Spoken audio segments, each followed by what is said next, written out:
Hello दोस्तों, KG classes में आपका स्वागत है। आज हम आपको थॉमस हार्डी द्वारा रचित पोयम द डार्कलिंग थ्रेश के बारे में पढ़ाएंगे। I leaned upon a coppice gate when frost was spectre grey and winter's dregs made desolate the weakening eye of day. The tangled vine stand scored the sky like string of broken lyres, and all meant that humid night had sought their household fires. Explanation: I was standing at the gate of the coppice when the landscape was grey.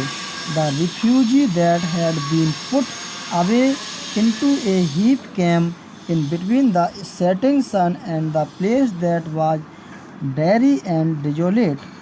The entangled stem of the creepers were spreading upward and going towards the sky.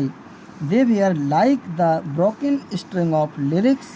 All the people who moved about the neighborhood had searched their household fires to warm themselves. Hindi: मैं झाड़ी के फाटक पर झुका हुआ था, जबकि क्षितिज भूरा भूरा उदास सा दिखाई दे रहा था, मानो कोई भूत हो।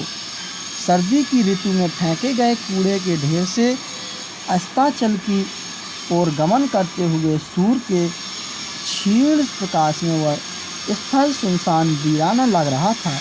बेलों की उलझी हुई बल्लरियों ऊपर को फैलकर मानो आसमान को खरोंच रही हों। वे वीणा के टूटे बिखरे हुए तारों सी दिखाई दे रही थीं। सभी लोग जो वहाँ घूम रहे थे आग की खोज में अपने घरों में जा चुके थे, जिससे कि वे अपने आप को उष्णता दे सकें। बर्ड मीनिंग: बेंडिंग में झुका हुआ। Small trees grown for periodical cutting. Thicket means झाड़ी टटियाँ। फ्रोजन डॉबर वेपर तुषार या पाला। फैंटॉम घोस्ट भूत प्रेत। ड्रैक्स सेडिमेंट्स रिफ्यूज मलकूड़ा। सेटिंग सन अस्ताचल को गमन करता हुआ सूर्य। इंटरवोवन इंटेंगल्ड उलझे हुए। Stems of a climbing plant बेल की टहनियाँ। कट स्ट्रेच खरोचना। कैनोपी आसमान। म्यूजिकल इंस्ट्रूमेंट तार वाला वाद्य जैसे वीणा सितार आदि। मूव्ड अबाउट घूम फिर रहे थे। Near by in the neighbourhood पड़ोस में, निकट समीप। डिस्कवर्ड मीन्स खोजा। टेक्स्ट है: the land sharp features seemed to be the country's corpse outlined his crypts, the cloudy canopy, the wind his death lament, the ancient pulse of germ and birth was shrunken, hard and dry, and every spirit upon earth seemed favorable as I. Explanation: the sharp features of the land looked to be the dead body of the century, kept to be buried in the grave of the canopy full of clouds. The wind would play the lament of death, the song of mourning at the death of the century, the ancient feeling of reproductive element which gives birth to new things was shrunken and had become hard and dry. Every spirit upon earth looked down in spirit as was the poet. Hindi: पृथ्वी की आकृति ऐसी दिखाई दे रही थी मानो वह बीती शताब्दी की मृत काया हो, जिसे कब्र में दफनाने के लिए रखा गया हो। बादलों से घिरे हुए क्षितिज की छतरी ही मानो उसकी कब्र होगी। हवा उसकी मृत्यु के गीत की शक्ल में सनसन कर रही हो।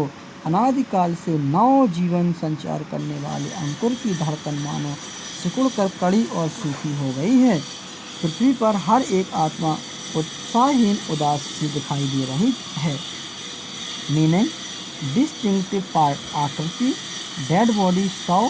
केप्ट टू बी बरीड दफनाने के लिए रखा हुआ। ग्रेव कब्र। covering spread over a throne, bed or altar, Chamboda Chhatri, sky, आसमान, lament song of mourning the death of someone, मृत्यु के समय गाया जाने वाला शोक गीत, rhythmical throbbing of arteries, नाड़ी, reproductive elements, अंकुर, constructed कमी सुखड़ा हुआ, land पृथ्वी, down in spirit, making passion उत्साहीन। टेक्स्ट है At once a voice arose among the bleak twigs overhead in a full-hearted even song of joy, illimited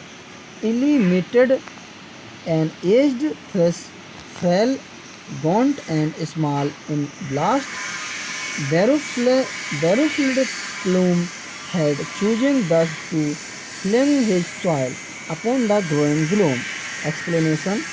At once a voice came among the leafless twigs above the head.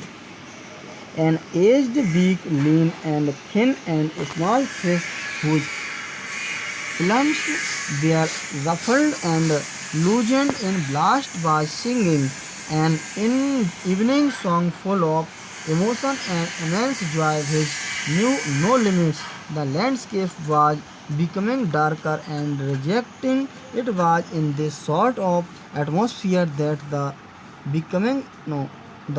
fish had chosen to present his pleasure by singing a song.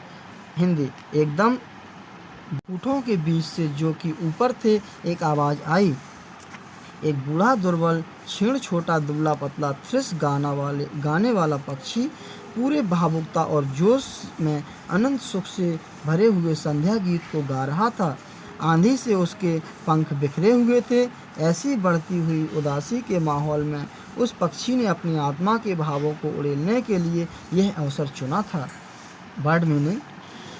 Between बीच में, leafless dreary पत्ता रहे सूखा रूखा, small branch of a tree और plant शाखा टहनी, full of emotion highly emotional भावुकतापूर्ण, evening song शाम का गीत, विदाउट लिमिट सीमा रहित, सिंगिंग बर्ड गाता हुआ पक्षी, बीक कमजोर थिन पतला, स्टॉर्म आंधी तूफान, डिस्टर्ब बिखरे हुए, फीदर कलंगी पंख, टू फ्रो फेंकना, इंक्रीज वृद्धि, डार्कनेस डेस्पोंडेंसी अंधेरा निराशा। Text.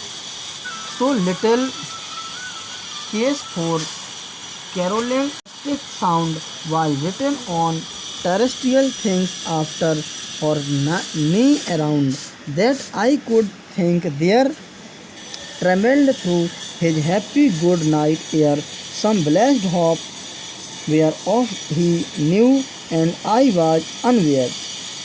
Explanation. There was no reason to justify the singing of a song full of such a great pleasure that had spread all over the land far and near about. The poet could drink that there came through his sweet dreams some blessed hope which the thrush alone knew but the poet did not know. Hindi.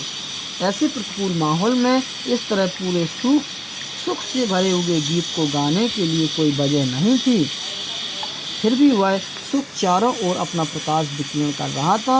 वह सुख उस गाने वाले पक्षी के मन मस्तिष्क में सपनों की तरह हिलोरें ले रहा था, जिनमें कभी किसी आनंदमय आशा की किरण विद्यमान थी जिसे वह पक्षी जानता था, किंतु उसके बारे में कभी बिल्कुल अनजान था। Word meaning. रीजन मीन्स कारण, सिंगिंग जॉयसली आनंद के साथ गाना, प्रोसीडिंग फ्रॉम इस प्लेस रैप्चरस परम आनंददायक, परटेनिंग टू द अर्थ और द वर्ल्ड संसारिक अथवा लौकिक, फार अवे दूर, नियर निकट, स्वीट ड्रीम मधुर सपने। Thanks for watching. लाइक